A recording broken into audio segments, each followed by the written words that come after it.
नमस्कार, बहुत स्वागत है आपका न्यूज़ 29 इंडिया में। मैं हूं आपके साथ कविता पांडे।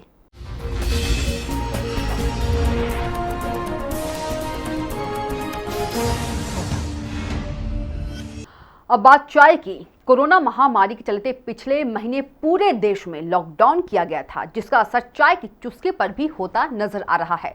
दरअसल भारत में चाय का प्रमुख स्रोत आसाम है। यहाँ चाय पत्ती की खेती की जाती है, लेकिन कोरोना महामारी के चलते यहाँ भी लॉकडाउन था, जिसके कारण चाय के बागानों से चाय पत्ती का उत्पादन 50% ही रहा। वहीं कोरोना महामारी के चलते आसाम में हाल ही में दोबारा लॉकडाउन कर दिया गया है, जिसके चलते चाय के दाम और बढ़ने की संभावनाएं हैं। दरअसल भारत में चाय का प्रमुख उत्पादक राज्य आसाम और बंगाल में अप्रैल में लॉकडाउन के चलते न के बराबर उत्पादन हुआ। मई माह में भी 50% ही उत्पादन हुआ।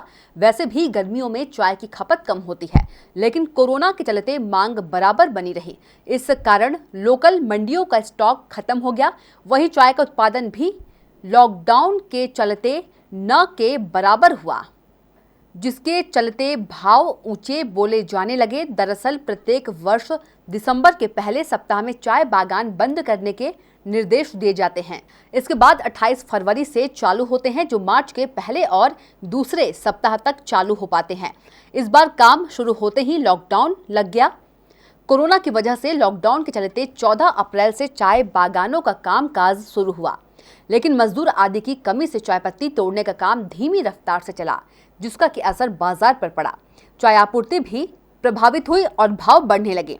अभी जो चाय 150 से 160 रुपए में होलसेल में मिल जाती थी, वह 220 से 230 बोली जा रही है। इंदौर में सभी पैकेट कंपनी ने अपने दाम 20 रुपए से 30 रुपए प्रति किलो बढ़ा दिए हैं और भी बढ़ने की संभावना है। लूज चाय भी 70 से 80 भाव बढ़ाकर बिक रही है। वहीं चाय के शौकीनों को चाय महंगी होने से नाराज दिखे। उनका कहना है कि देश में पेट्रोल और डीजल के दाम आसमान छू रहे हैं। पत्ती ही ऐसी चीज थी जो आदमी घर बैठे 4 बार पी लेता था दिन में, लेकिन अब महंगी होने के कारण आम लोग चाय से भी दूरी बना लेंगे।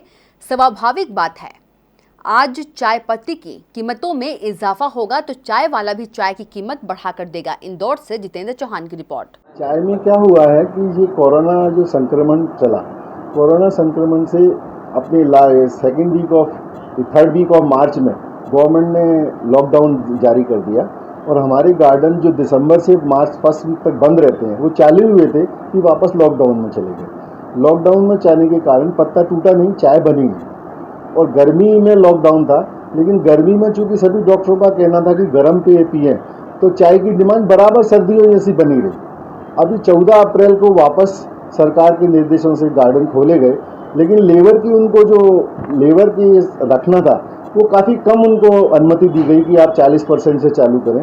तो जो पत्ता 250 लोग तोड़ते थे, अब वहाँ 50-60 लोग तोड़ रहे हैं, तो चाय का प्रोडक्शन भी कम हुआ और डिमांड बहुत ज़्यादा बनी होने के कारण चाय के दामों में बढ़ गए। जैसे कि अभी चाय पत्ती पे जो 100 रुपये बढ़ने का चल रहा है, तो ये अगर ये बढ़ेंगे तो इससे स्वाभाविक है कि चाय जो हम बना के बेचते हैं उस पर भी स्वाभाविक असर आएगा, क्योंकि हम अगर महंगा माल खरीदेंगे तो हमको ही महंगा ही बेचना पड़ेगा।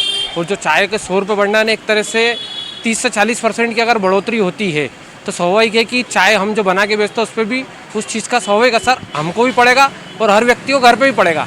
चाय ऐसी चीज़ है कि जो हर व्यक्ति घर पे पीता है और उसका असर सभी यानी आम जनता को भी, आम पब्लिक को भी इसका असर निश्चित रूप से पड़ना है। अब सब देखो, मोदी जी चाय से उठे हैं, चाय की बढ़ोतरी सब पे बढ़ोतरी करे जा रहे हैं, पेट्रोल डीजल पे बढ़ोतरी कर रहे हैं, तो चाय पे भी बढ़ोतरी चल रही है। अब आम आदमी आत्मनिर्भर बनाने की बात कर रहे हैं, तो एक चाय वाला अपना भाई लोग बाग तो अभी इतना पैनिक है कि उसका चाय से उसकी एनर्जी ड्रिंक आती है कि दिन भर में भी या कोरोना की जगह 4 बार चाय पी रहा हो, तो हर आदमी को व्यापार की स्थिति शुरू। अभी हमारी जो राजरानी चाय बहुत फेमस चाय है, ये अभी से शुरुआत में मतलब ये आज हम यहाँ से 35 साल से चाय पी रहे हैं। सुबह 2 घंटे चाय की दुकान खोलते हैं, शाम को 2 घंटे चाय की, मतलब लोगों को तलब है चाय की। मतलब आप समझ लो कि मोदी जी ने जब चाय बेचते थे तो ये भी इनके पिताजी जो अभी एक्चुअली एक्सपायर हो चुके हैं, लेकिन आज भी इनकी वो जो टेस्ट है वो बहुत बढ़िया टेस्ट है।